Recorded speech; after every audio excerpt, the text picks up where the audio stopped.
Buenas a todos los presentes, somos el equipo 1 formado por Guadalupe Álvarez Díaz, Brian Alberto Ángelo Caña, José Luis Argüello Herrera, Marlen Rocío Ballinas Lara, Julieta de Rocío Corso García, Alondra Guadalupe de la Cruz Hernández y su servidor Isaac Antonio Alfaro Martínez.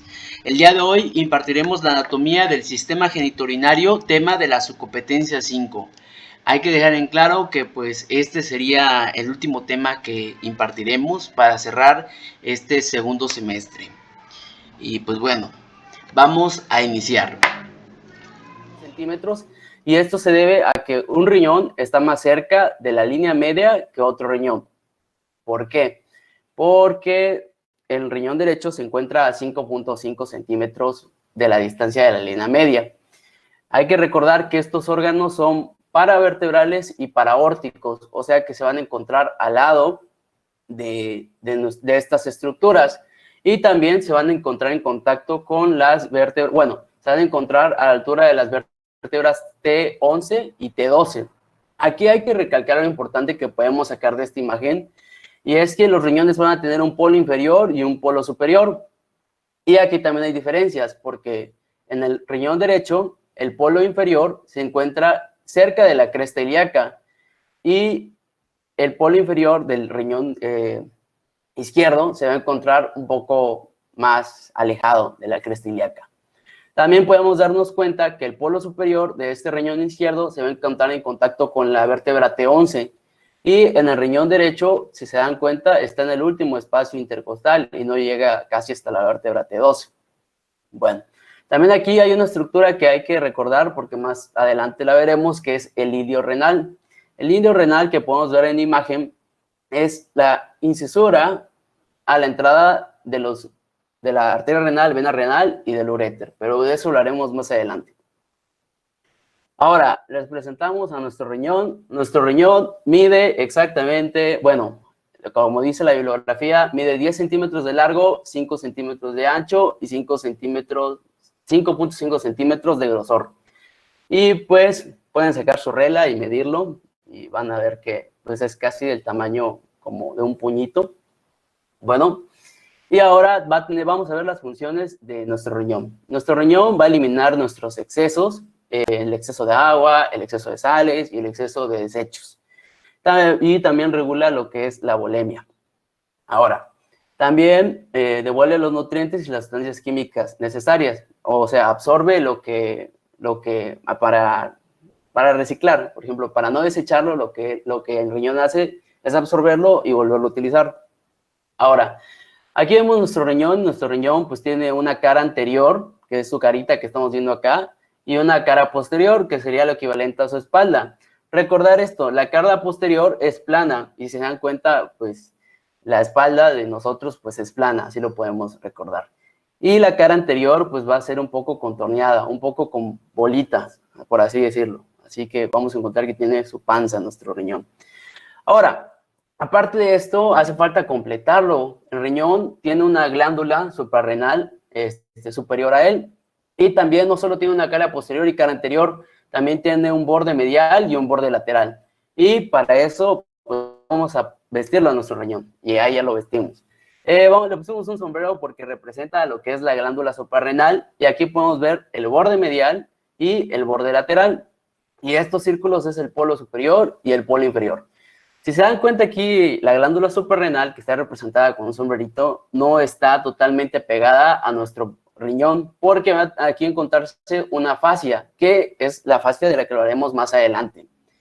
Bueno, ahora, ¿en qué se encuentran en contacto estos bordes, estas estructuras, bueno, estas divisiones anatómicas, se podría decir? Se van a encontrar en contacto, por ejemplo, la cara posterior con el psoas mayor, el cuadrado lumbar y el diafragma, todo lo que está posterior.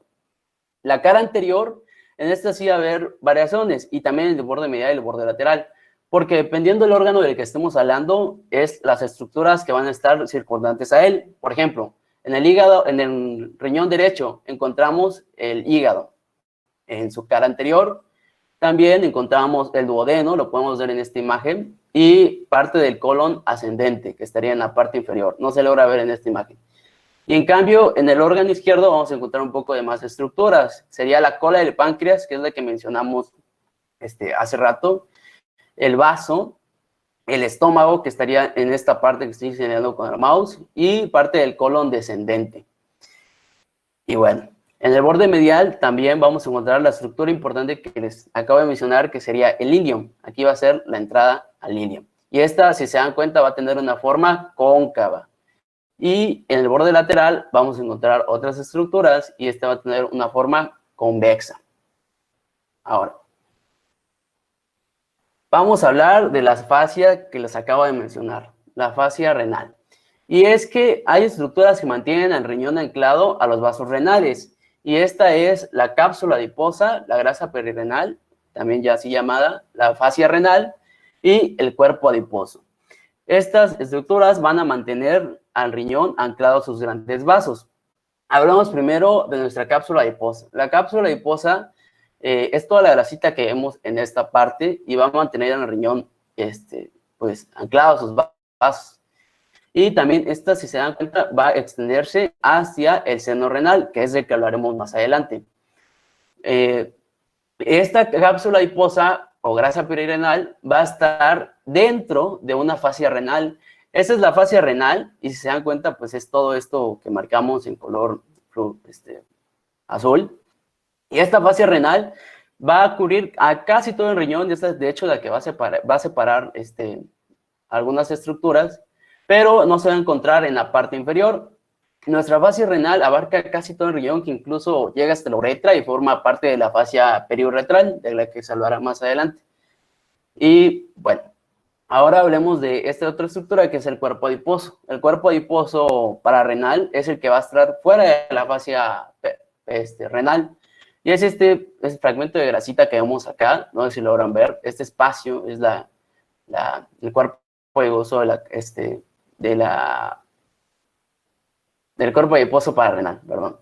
Y pues bueno, aquí aprovechando esta imagen para recordar algo, es que la cara posterior del riñón está en contacto con el cuadrado lumbar, y aquí está nuestro cuadrado lumbar, y el psoas mayor. Aquí también tendría que estar el diafragma, y es que algo muy importante es que el riñón está en contacto con el diafragma, y de hecho está pues anclado a él. Y por eso es que cuando nosotros respiramos y expiramos, va a haber un movimiento, porque va a estar anclado al diafragma, y por eso va a haber variaciones. Cuando respiremos, se va a mover aproximadamente unos 2 a 3 centímetros en inspiración y en expiración. Ahora, vamos a hablar ya bien del ilion, del que les acabo de mencionar hace rato, y del seno, para dejarlo ya esa parte. Ahora, el ilion pues va a ser la entrada a los grandes vasos. Si se dan cuenta, es esta cisura que está marcada en esta imagen. Es esto contorneado y aquí va a entrar lo que es la arteria renal, vena renal y la pelvis renal. Y es importante saber cómo se encuentran de anterior a posterior. Anteriormente se va a encontrar la vena renal, posterior a la vena renal se va a encontrar la arteria renal y por último se va a encontrar la pelvis. Esto viendo de una vista anterior a posterior y nos mencionan que es importante saberlo. Ahora, cortamos nuestro riñón, le hacemos un corte y pues vamos a ver aquí un espacio. Este espacio se va a llamar seno renal y va a estar rodeado por lo que es tejido adiposo, las arterias, las venas, los cálices, y todo esto pues va a formar al seno renal. Ahora, ¿qué encontramos aquí en esta parte? Pues ya les acabo de decir. Pero algo muy importante es aquí esto que está marcado acá, la pelvis renal, que nos menciona el libro. La pelvis renal va a ser una prolongación de nuestro uréter. Y si se dan cuenta, pues acá está en la imagen. Nuestro uréter nos va a dar una pelvis renal. La pelvis renal después se va a dividir y aquí están las divisiones. Aquí lo dividimos de adentro hacia afuera. Y fue el cáliz mayor, primero se va a dividir en dos. Aquí está el cáliz mayor. Después se va a dividir en nuestros cálices menores y va a dar nuestras papilas renales. Nuestras papilas renales. Y ya de aquí estas papilas renales van a estar en estas pirámides que se llaman pues pirámides renales y que en vida se encuentran colapsados. Y bueno, vamos a continuar explicando la irrigación e inervación del riñón.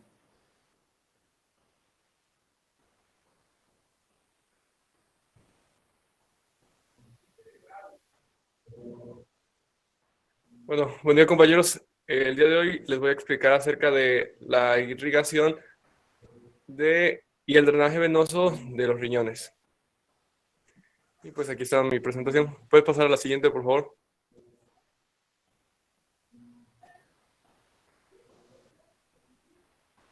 Ok, bueno, vamos a empezar. Las arterias renales van a ser un par de arterias que se van a encargar de irrigar a los riñones. Estos son ramas de la aorta abdominal.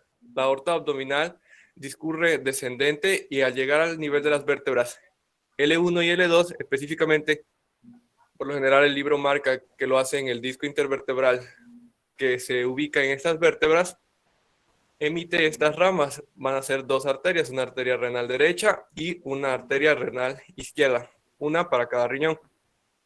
Estas arterias tienen distintas características. Ya mencionaba Isaac que los riñones pues no están posicionados simétricamente en cuanto a altura. Entonces también las arterias tienen algunas características importantes.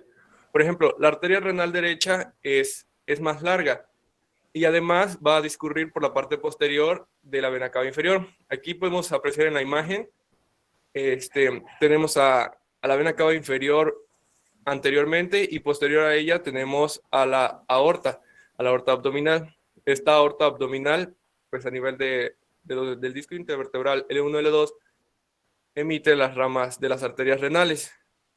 Es fácil deducir por qué la arteria renal derecha es más larga.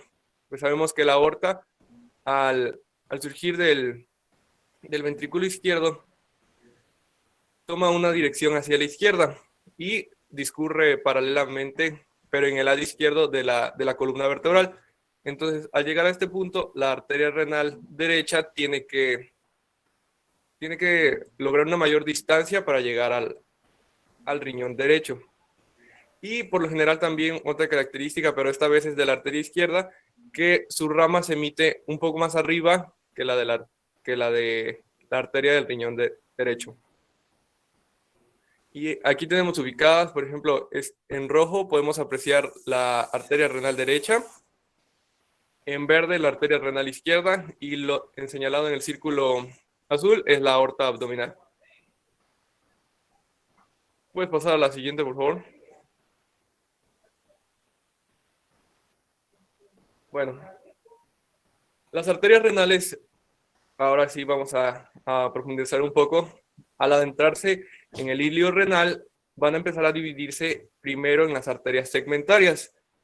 Ya explicaba algunas características del riñón Isaac, y pues vamos a apreciar que dentro del riñón podemos dividirlo en una corteza y la médula. Y la médula a su vez se dispone en pirámides renales.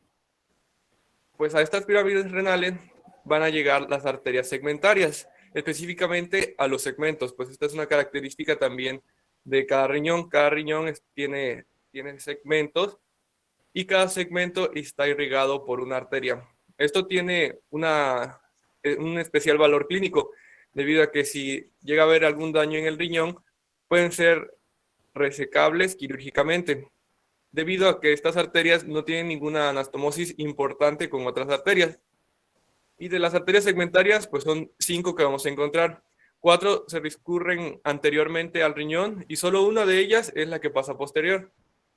Bueno, la primera es la arteria segmentaria superior, también la vamos a denominar apical. Solo las 4 anteriores están señaladas en un rectángulo rojo y la posterior está señalada en un rectángulo dorado. La más superior, el rectángulo rojo más superior, es la arteria segmentaria superior, también denominada apical, y por lo general va a irrigar las dos pirámides que se encuentran más superiores. Ahí podemos apreciar en la imagen. Después tenemos la arteria segmentaria anterosuperior, después la arteria segmentaria anteroinferior, y finalmente de la cara posterior tenemos a la arteria segmentaria inferior. Bueno, y por último también vamos a tener la arteria segmentaria posterior. Esta es la única que discurre posteriormente y lo podemos ver en la imagen que señala el rectángulo dorado. Podemos ver que es la única arteria que pasa posterior a la pelvis renal, mientras que todas las demás lo hacen anteriormente. Y de esta forma irrigan a los segmentos del riñón. Puedes pasar a la siguiente, por favor. Bueno, aquí tenemos otra imagen para que puedan apreciar mejor su distribución, que son las arterias renales y están enumeradas del 1 al 5, cada una y el segmento que irrigan. Tenemos la arteria segmentaria superior, la arteria segmentaria anterosuperior, anteroinferior, la segmentaria inferior y pues la posterior, que está en número 5 y que es la única que irriga la parte posterior del riñón. Pues, gracias. Bueno, y aquí les ilustro cómo funciona eso de los segmentos. Un riñón por lo general lo podemos dividir en 5 segmentos. Podemos apreciar en la parte izquierda de la imagen, en amarillo es el segmento apical, en rosa es el segmento anterosuperior, en azul el segmento anteroinferior y en morado podemos apreciar el segmento inferior. Eso es en cuanto a la cara anterior. Y en la parte derecha, en verde, pues es el segmento posterior y en amarillo y en morado el segmento superior e inferior respectivamente. Como les decía, pues tiene un valor clínico muy importante debido a que puede resecarse una parte del riñón sin afectar la funcionalidad de las otras partes.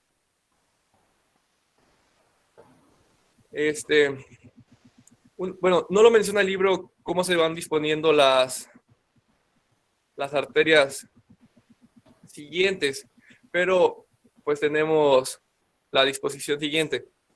Después de las arterias segmentarias, estas van a discurrir a través de las columnas. Las columnas son el espacio que se encuentra entre las pirámides. Aquí, pues, emiten las interlobares. De las interlobares, al llegar a la base de las pirámides, emiten las arterias arcuatas o arqueadas, debido a que, pues, presentan un arco, todas ellas. Y finalmente, las arterias interlobulillares, que son las más pequeñas, y para finalmente dar los capilares que se relacionan con las nefronas. Pero pues el libro solo menciona en este aspecto las arterias segmentarias, entonces por eso solo les presento estas. Puedes pasar ahora sí a la siguiente, por favor. Bueno, ahora les presento el drenaje venoso de los riñones.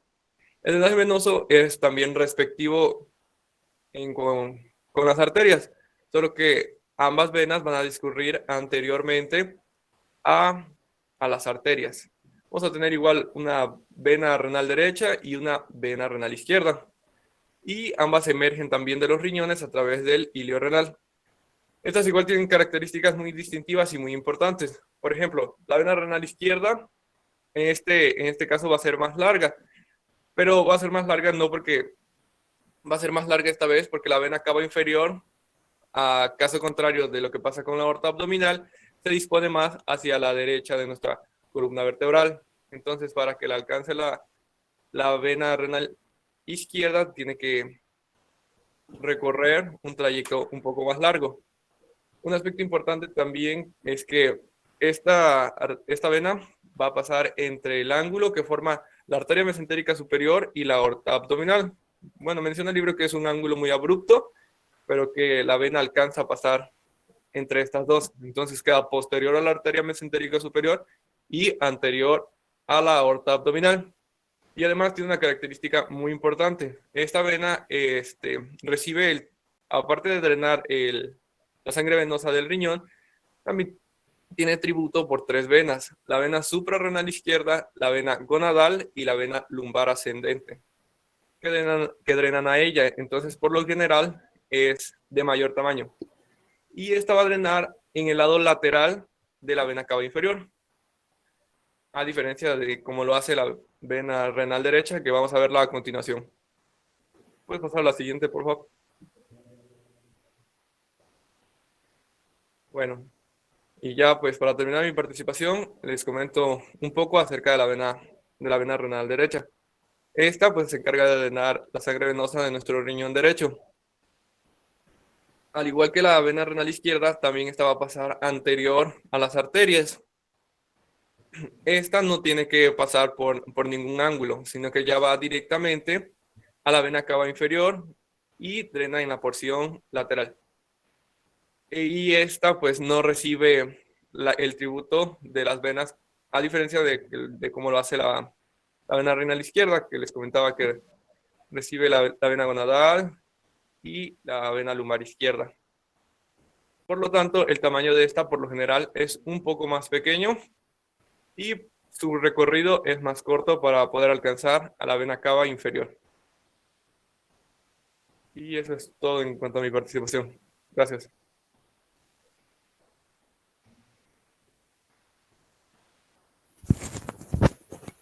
Buenos días. Bueno, yo les voy a hablar de lo que compete un poco al sistema urinario. Como ya bien lo mencionaba mi compañero Isaac, el sistema urinario se va a dividir en dos partes. La parte abdominal, que compete a los riñones y a una parte de los uréteres, y la parte pélvica, que compete a la vejiga y parte de uréteres y uretra. Bueno, para más que nada, como ya sabemos, está compuesto por dos riñones, dos uréteres o ureteros, la vejiga y la uretra. Los dos riñones se encargan de filtrar la orina, los uréteres es la comunicación que está entre la vejiga y los riñones, esta comunicación que hay entre la parte pélvica y la parte abdominal, la vejiga que se encarga de almacenar momentáneamente la orina y la uretra que se encarga de llevar la orina desde la vejiga hasta la parte externa. Siguiente, por favor.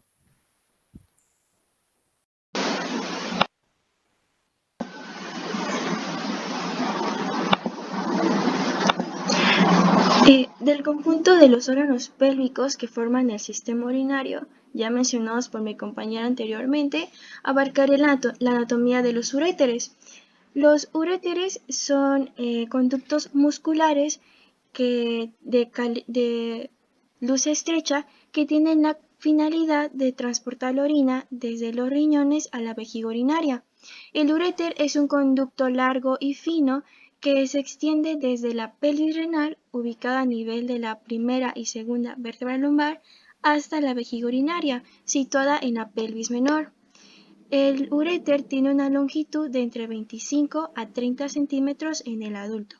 Un dato curioso es que el uréter izquierdo es más largo que el uréter derecho. Esto debido a que si recordamos la anatomía de los riñones, el riñón izquierdo está ubicado más superior, llegando a la altura de la 1/10 costilla izquierda, mientras que el uréter derecho se ubica más inferior, alcanzando el nivel del último espacio intercostal derecho. En cuanto al calibre, la longitud de la luz del uréter a lo largo de todo su trayecto no es uniforme, ya que, como les mencionaré más adelante, presenta tres estrecheces y 2 dilataciones. Pero el uréter en el ser vivo y en estado normal no sobrepasa los 6 a 8 milímetros. Sin embargo, puede estar dilatado de gran manera por arriba de un obstáculo. Siguiente diapositiva, por favor.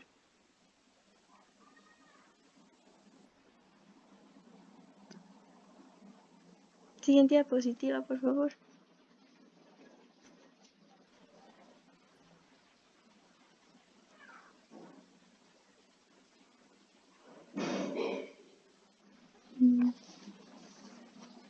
Siguiente diapositiva, por favor.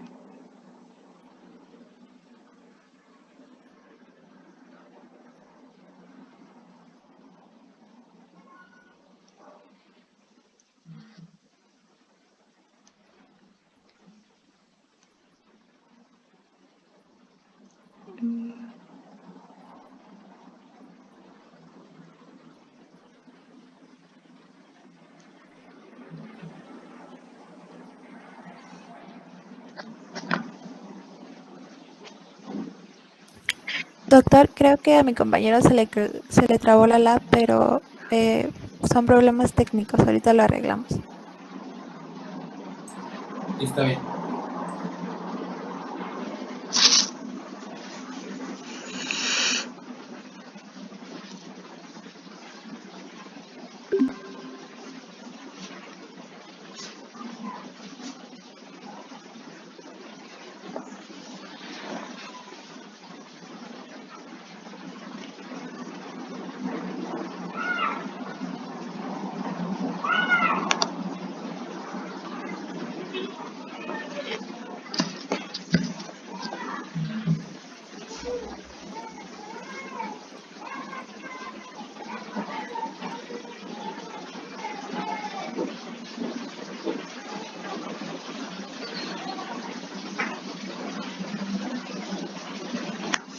Bien, si observamos la imagen, los uréteres están señalados o rellenados de un color verde. Y en cuanto a su trayecto y dirección, podemos observar que los uréteres discurren inferiormente desde los vértices de las pelvis renales en los ilios de los riñones y pasan por el borde pélvico en la bifurcación de la arteria ilíaca común para penetrar en la pelvis menor, donde discurren en sentido oblicuo hacia abajo, adelante y medialmente para llegar al fondo de la vejiga urinaria, donde el uréter atraviesa su pared y se abre en su cavidad. Los uréteres principalmente son paralelos, sobre todo en la zona lumbar, pero tienden a converger uno hacia otro, sobre todo en la región de la pelvis menor, donde dibujan una curva de concavidad medial. Los uréteres suelen ser fijos, pero pueden ser desplazados muy lejos de su posición normal por la presencia de algún tumor abdominal o pelviano. Siguiente diapositiva, por favor.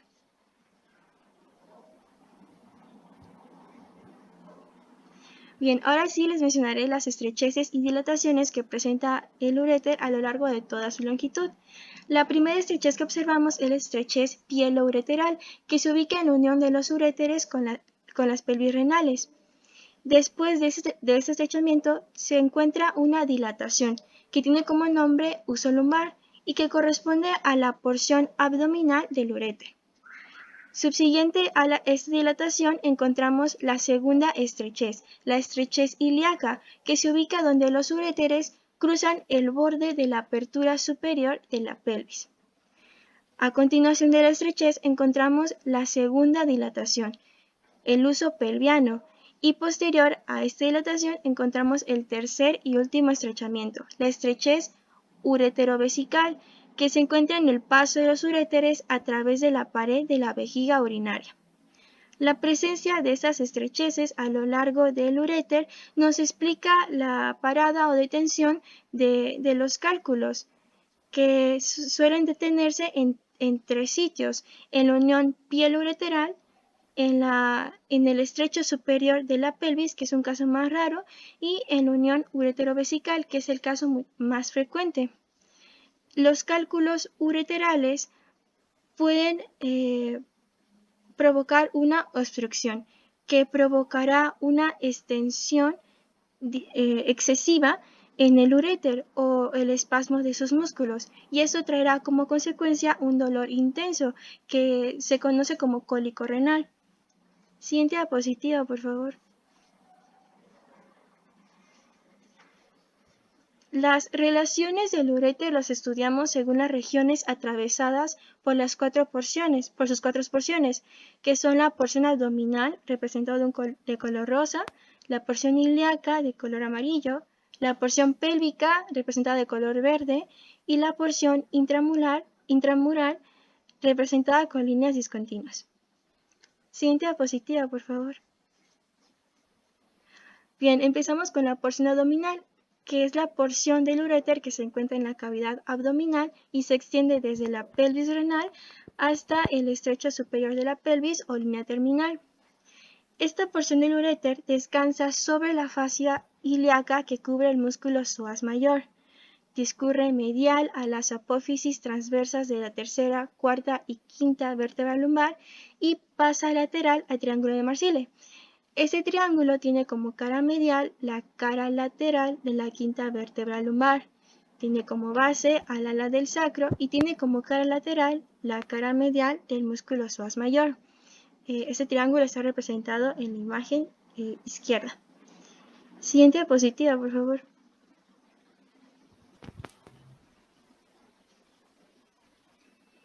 Medialmente, el uréter derecho está relacionado con la vena cava inferior, mientras que el uréter izquierdo está relacionado con la aorta abdominal.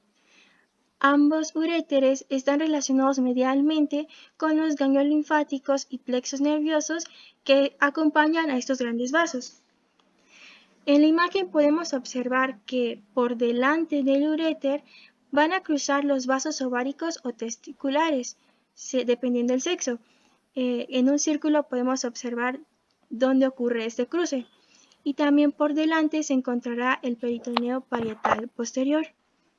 Siguiente diapositiva, por favor.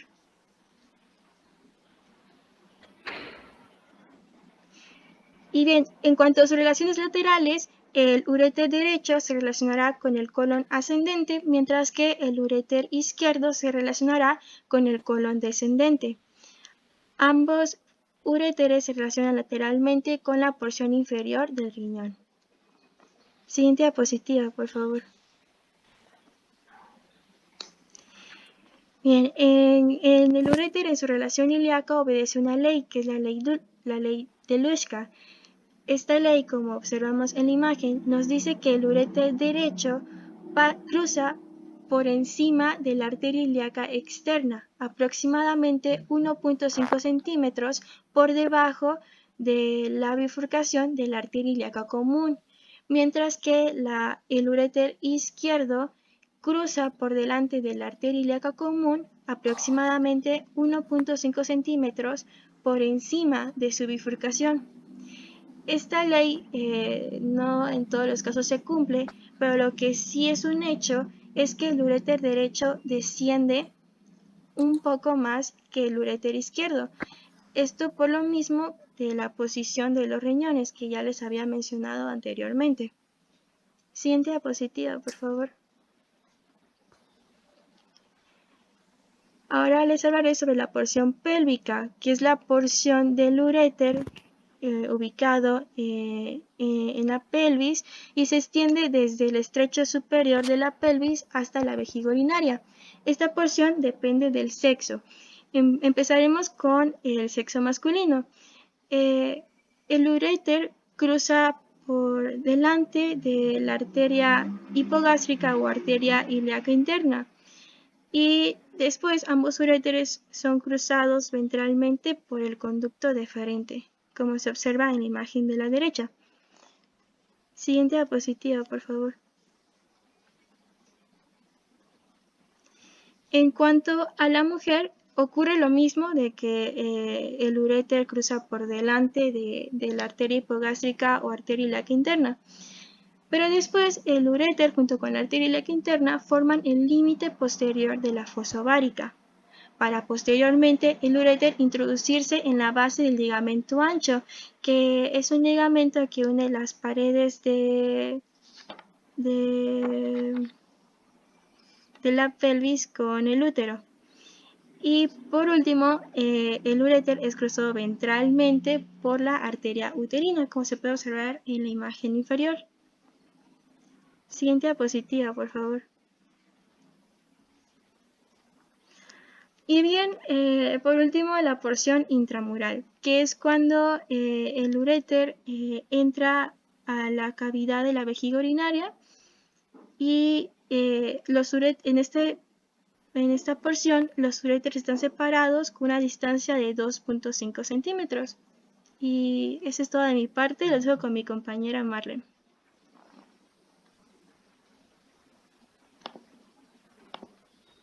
Bueno, retomando un poco la porción pélvica, como ya bien nos ha dado la introducción mi compañera, esta porción se da cuando los uréteres pasan de su porción ilíaca, que es cuando cruzan ya sea en la bifurcación de las arterias ilíacas o en la parte de la ilíaca de la arteria ilíaca externa. De ahí su recorrido va lateralmente por la parte de la pared pélvica hasta llegar a la espina isquiática, donde cruzan medial inferiormente al lado medial para así poder penetrar la vejiga. Una vez ya hecho su recorrido, los uréteres vuelven a tomar otro rumbo discurriendo inferior medialmente a través de la pared muscular de la vejiga. Esto permite que los uréteres estén separados externamente 5 centímetros, pero en el interior esta distancia disminuye hasta la mitad, provocando así que haya un tipo de válvula unilateral impidiendo el flujo de la orina desde la vejiga hasta otra vez los uréteres. También esta válvula está mediada por las contracciones músculo-vesiculares, impidiendo también el retorno de la orina hacia los uréteres. La orina que va de los uréteres a la vejiga se da por contracciones peristálticas cada 12 o 30 segundos y transporta apenas pequeñas gotas de orina. Como bien nos comentaba mi compañera, hay diferencias entre el recorrido de hombres hacia el recorrido de las mujeres en la presión pélvica de los uréteres, porque en el hombre la única estructura que pasa entre el uréter y el peritoneo va a ser el conducto deferente, mediante que la mujer, el uréter toma otro recorrido pasando medial al origen de la arteria uretaria y continúa hasta el nivel de la espina isquiática, donde la arteria uterina pasa por encima de este. Y esto va a ser importante en casos clínicos como lesiones iatrogénicas de los uréteres. Eso es todo.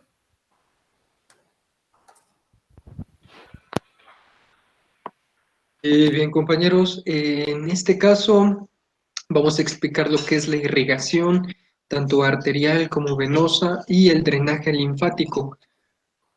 En esta única ocasión vamos a explicar primeramente el drenaje linfático, no porque tenga algo que ver. Ahora sí, vámonos de lleno con el drenaje linfático.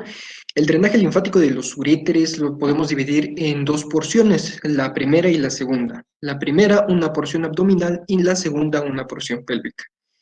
Para la porción pélvica, bueno, en este caso, Isaac, ¿me puedes ayudar con el puntero, por favor?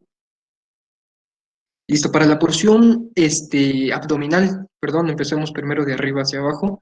Para la porción abdominal, primeramente, los nódulos linfáticos de los uréteres van a drenar en los nódulos linfáticos ilíacos comunes, y pues esto lo podemos entender porque, pues bueno, estos nódulos linfáticos ilíacos comunes, pues primeramente se van a encontrar más que nada a un costado, a los costados de la arteria ilíaca y de la vena cava inferior.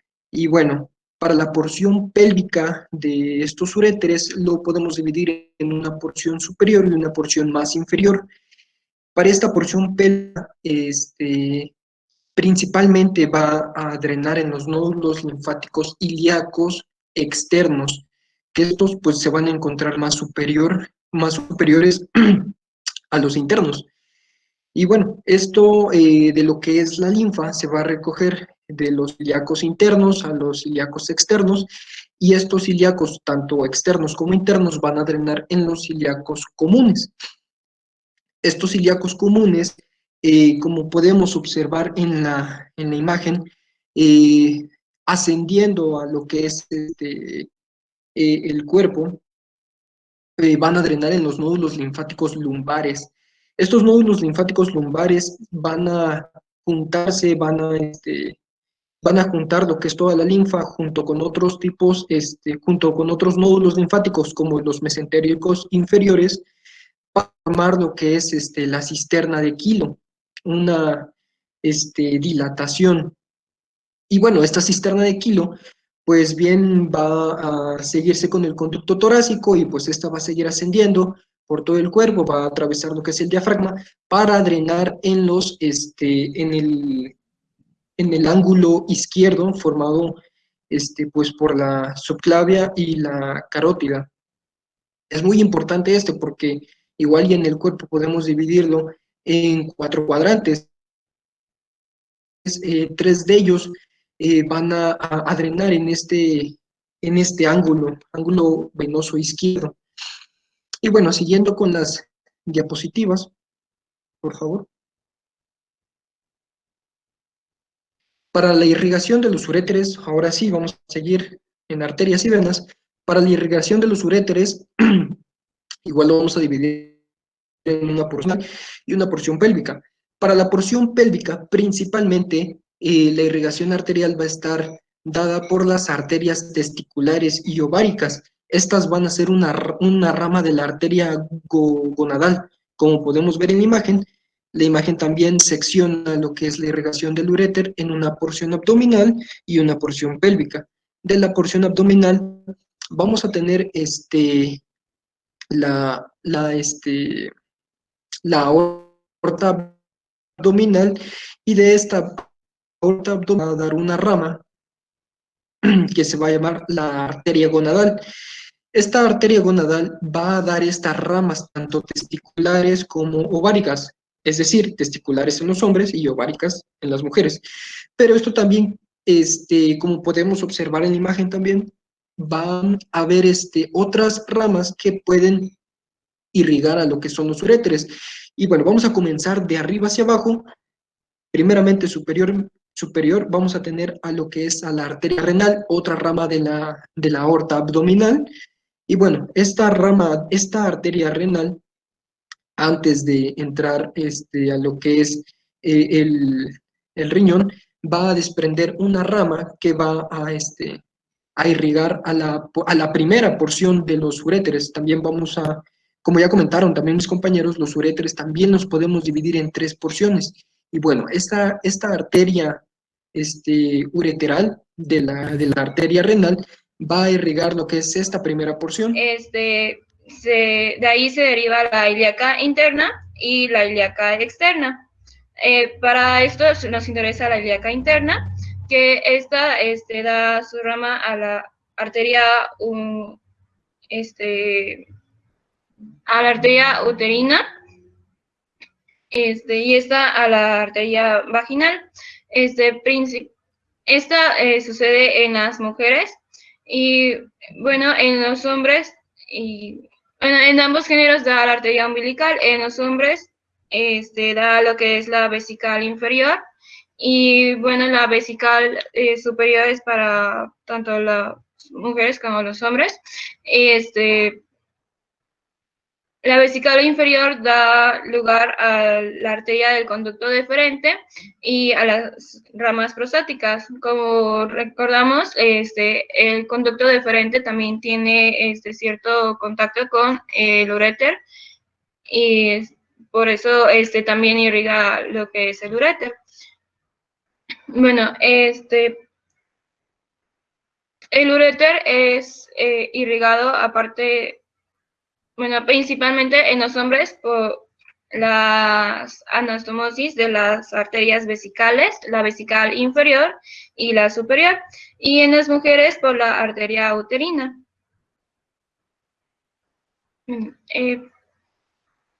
La siguiente, por favor.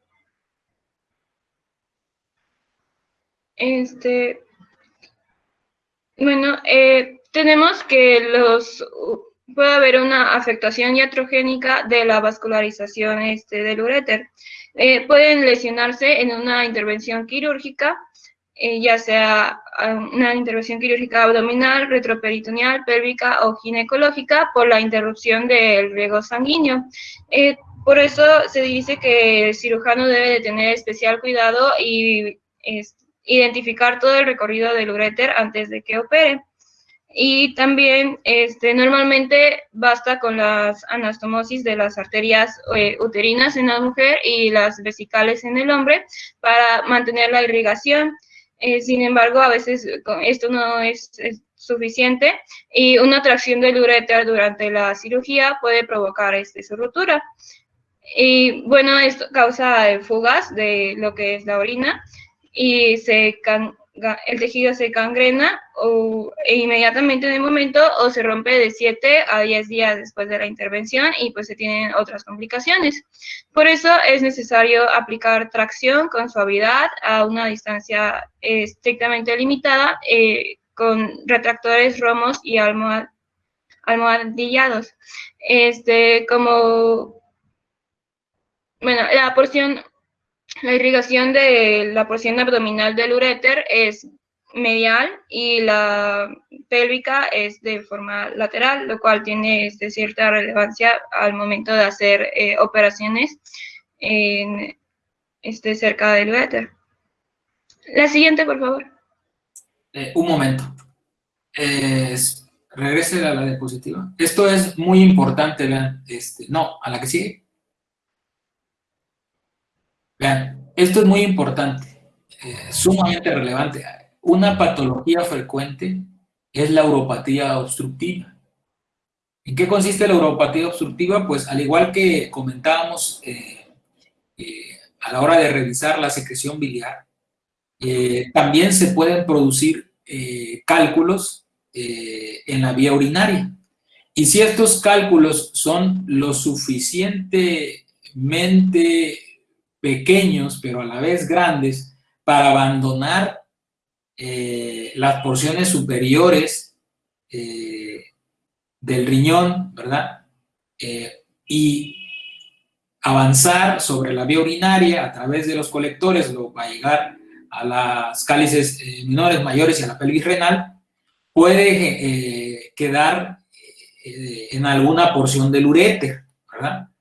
Y en ese sentido, hay que, si la obstrucción es muy importante y no se resuelve, hay que intervenir de manera quirúrgica al paciente. ¿Por qué? Porque debido a que no pasa orina, se puede dañar el riñón. De hecho, es una causa de insuficiencia renal aguda postrenal, ¿verdad?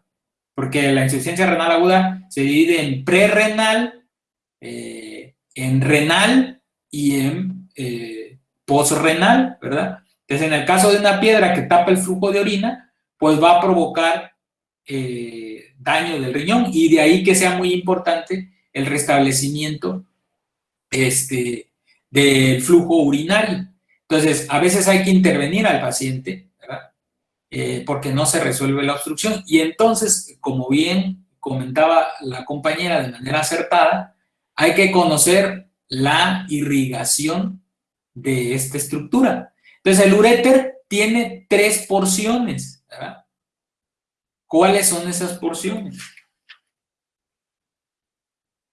Doctora Julieta, ¿cuáles son esas 3 porciones del uréter?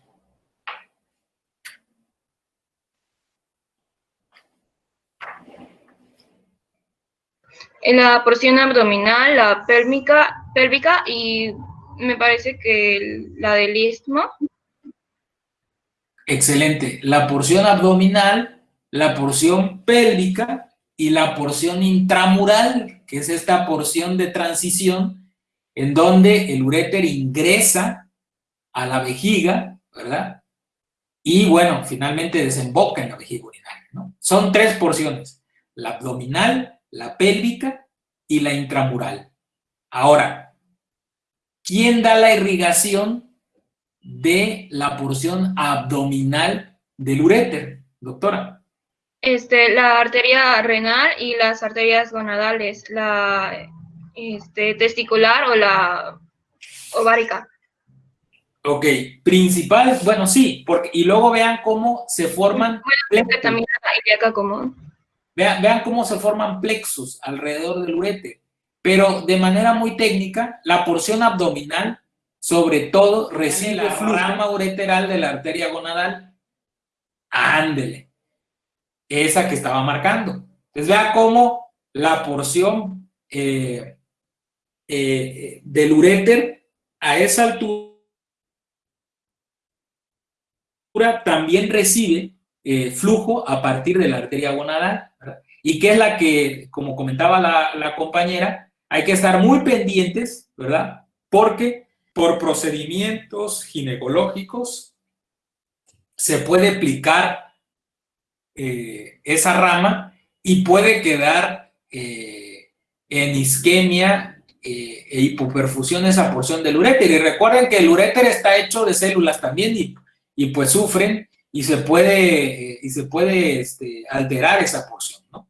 Entonces vemos que la arteria renal da rama ureteral para la porción abdominal, la arteria gonadal también da rama ureteral para el uréter. ¿Y qué otra estructura da ramas para el uréter? Sobre todo en la porción pélvica, cercana a la intramural.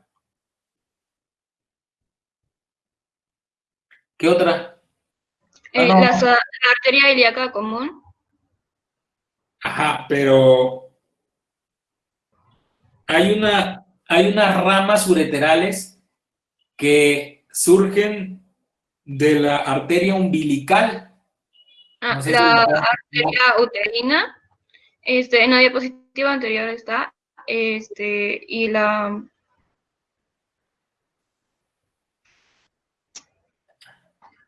Pero bueno, a fin de cuentas, el flujo viene de la ilíaca interna o externa.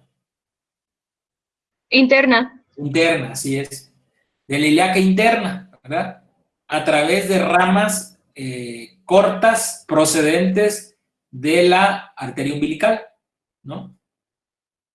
Entonces, de esa manera, más o menos estaría establecido la irrigación de los uréteres, ¿no?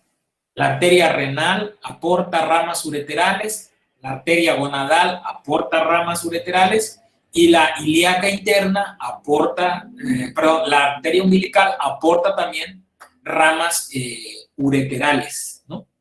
O sea, para el uréter, sobre todo en estas porciones de la pelvis y en adelante, ¿no? Bueno, adelante, por favor.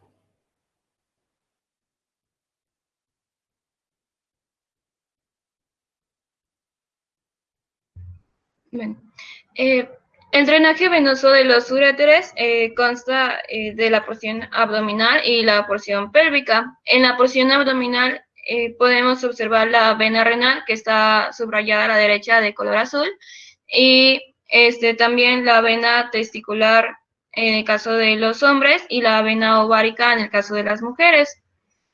Bueno, en la porción pélvica tenemos a las arterias iliolumbares, que drenan en la vena ilíaca común y estas a su vez en la vena cava inferior a nivel de L4 o a nivel de L5.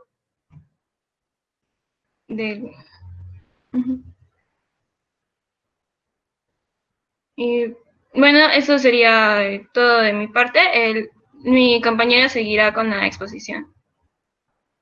Gracias. Gracias a usted.